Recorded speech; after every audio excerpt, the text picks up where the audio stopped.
तो hey guys, welcome back to our YouTube channel guys. तो repo rate क्या होता है, ठीक है, इसके बारे में हम लोग यहाँ पे इस वीडियो में समझने की कोशिश करेंगे। और आरबीआई का कैसे जादू यहाँ पे काम करता है, आप लोगों ने कई बार सुना होगा। आरबीआई ने रेपो रेट को बढ़ा दिया है, आरबीआई ने रेपो रेट को घटा दिया है, लॉट ऑफ थिंग्स आप लोगों ने यहाँ पे सुनते रहते होंगे, ठीक है। इसका क्या फ़र्क पड़ता है आपकी जेब पे, क्या महंगाई दर पे, बहुत सारी चीज़ें मार्केट में चलते रहता है, लेकिन वहाँ पे आप कंफ्यूज रहते हैं इससे क्या इम्पैक्ट पड़ता है। तो इस वीडियो में मैं यहाँ पे यही डिटेल में बताने वाला हूँ कि रेपो रेट पे आपके जीवन पे क्या इम्पैक्ट पड़ता है। ये शॉर्ट वीडियो में पूरा डिटेल में क्लियर कर दूँगा, ठीक है। तो देखो, रेपो रेट वो चीज़ होते हैं, वो इंटरेस्ट रेट होता है जिसमें क्या होता है कि जैसे कि एक रिजर्व बैंक ऑफ इंडिया, अपना सेंट्रल बैंक कौन सा है, central bank reserve bank of India है, ठीक है। आरबीआई जिसको बोलते हैं, आरबीआई जो है बाकी बैंकों का लोन देता है। जैसे आरबीआई एसबीआई को लोन देगा, पीएनबी को लोन देगा, एचडीएफसी को देगा। तो जो बड़े बड़े बैंक होते हैं, बड़े बोलो छोटे बोलो, जितना भी मार्केट में बैंक है, मतलब सभी बैंक आरबीआई से लोन लेता है, ठीक है। आरबीआई से लोन लेता है तो आरबीआई लोन फ्री में तो देगा नहीं, ब्याज लेता है, इंटरेस्ट वसूलता है, तो उसी को हम लोग रेपो रेट बोलते हैं, ठीक है। अभी फिलहाल की बात करें तो अभी कल से एक दिन पहले की मैं बात करता हूँ, तो वहाँ पे रेपो रेट था 6%, 6% रेपो रेट था, ठीक है। उससे पहले जो रेपो रेट था वो 6.5% का था। तो कहने का मतलब है 6.5% जब रेपो रेट था तो वहाँ पे क्या था कि जब एचडीएफसी बैंक, मैं एग्जांपल के लिए एचडीएफसी बैंक को ले रहा हूँ, जब एचडीएफसी बैंक आरबीआई के पास गया, वो बोला कि भाई मेरे को लोन दे दो, भाई 1000 करोड़ का लोन दे दो।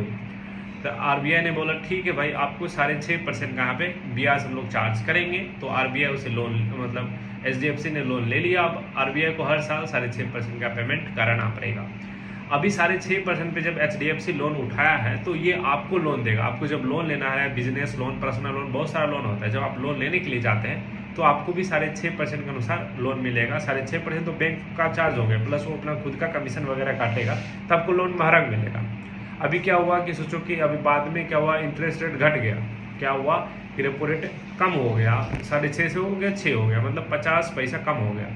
तो भाई अब एचडीएफसी बैंक को क्या होगा, लोन जो है वो सस्ते में मिल जाएगा, थोड़ा सा कम पैसा लगेगा। जब एचडीएफसी बैंक को कम लगेगा तो वो आगे भी कम ही में देगा, तो कम में आगे जब देगा तो आपको लोन सस्ता मिलेगा, ठीक है।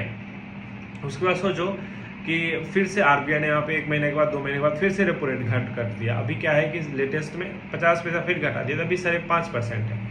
तो अभी एसबीआई या फिर एचडीएफसी बैंक को मात्र 5.5% के रेट से लोन मिल रहा है। जब 5.5% मिल रहा है तो वो आगे कंज्यूमर को भी उसके अनुसार ही लोन देगा, मतलब रेट देगा लेके, तो सस्ते में आपको लोन मिल रहा है। तो इस प्रकार से क्या हुआ, जैसे जैसे रेपो रेट घटता है तो मार्केट में पैसा बहुत ज़्यादा हो जाता है, ठीक है। अभी मार्केट में पैसा बहुत ज़्यादा हो चुका है, तो सभी लोगों के पास पैसा है, आसानी से लोन मिल रहा है, सस्ते में लोन मिल रहा है, सभी लोगों ने तो लोन तो ले लिया। अभी लोन लेके क्या करेंगे, लोन लेने का मतलब है उसको खर्च करना है।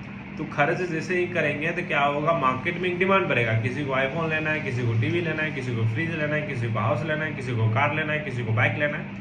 इस प्रकार से मार्केट में डिमांड बढ़ा। जैसे ही डिमांड बढ़ा तो क्या होगा, चीज़ें का जो प्राइस है ऑटोमेटिकली यहाँ पे बढ़ना शुरू हो जाएगा, ठीक है। चीज़ें का प्राइस यहाँ पे बढ़ना शुरू हो जाएगा, ठीक है। तो इन्फ्लेशन यहाँ इस प्रकार से कंट्रोल होता है। उसके बाद क्या होता है कि अगर सोचो रेपो रेट बढ़ता 6.5% की वजह 7% हो जाता, तो एसबीआई तो महंग में लोन देता, तो महंग लोन ओबियसली लोग बहुत कम लेंगे, तो बहुत कम लेंगे तो मार्केट में पैसा कम हो जाएगा। पैसा कम होगा जब मार्केट में, तो क्या होगा कि लोग कम परचेज करेंगे, कम परचेज करेंगे, चीज़ों का रेट यहाँ पे प्राइस कम होगा, ठीक है। अभी रेपो रेट का इम्पैक्ट स्टॉक मार्केट पे क्या पड़ता है। देखो, जब रेपो रेट यहाँ पे घटता है नॉर्मली, जैसे कि अभी घट गया, तो लोगों के पास ज़्यादा पैसा हो गया। जब लोगों के पास ज़्यादा पैसा हो गया तो लोग परचेसिंग पावर लोगों का बढ़ गया। जब लोगों का परचेसिंग पावर बढ़ा तो लोग सामान खरीदेंगे। जब सामान खरीदेंगे तो कंपनी का फायदा होगा। सपोज आपने कार खरीदा, टाटा मोटर का, महिंद्रा का, ठीक है, तो उसका सेल्स बढ़ेगा क्योंकि कंपनी ज़्यादा अपना सेल कर पा रहा है। कंपनी जब ज़्यादा सेल कर पाएगा उसका ज़्यादा प्रॉफिट होगा, ठीक है। तो इकोनॉमी यहाँ पे बूस्ट होगा, इकोनॉमी बूस्ट होगा, थोड़ा बढ़ेगा, ठीक है। इस प्रकार से यहाँ पे काम होता है। तो अभी फिलहाल रेपो रेट घट रहा है, इसी प्रकार से रेपो रेट गाइस यहाँ पे काम करता है। कई बार बढ़ाता है, घटाता है, सिचुएशन के अनुसार ये सारे चीज़ें चलते रहता है। तो इस वीडियो को आप यहाँ पे लाइक कर दीजिए, चैनल को सब्सक्राइब। एक चीज़ और बता दूँ, रेपो रेट का जो होता है REPO, रेपो का फुल फॉर्म होता है रीपरचेज पावर। तो आपका परचेजिंग पावर दिखाता है रेपो रेट, ओके। तो चलिए फिलहाल इस वीडियो पे इतना, मिलता है नेक्स्ट वीडियो में। Okay and bye guys.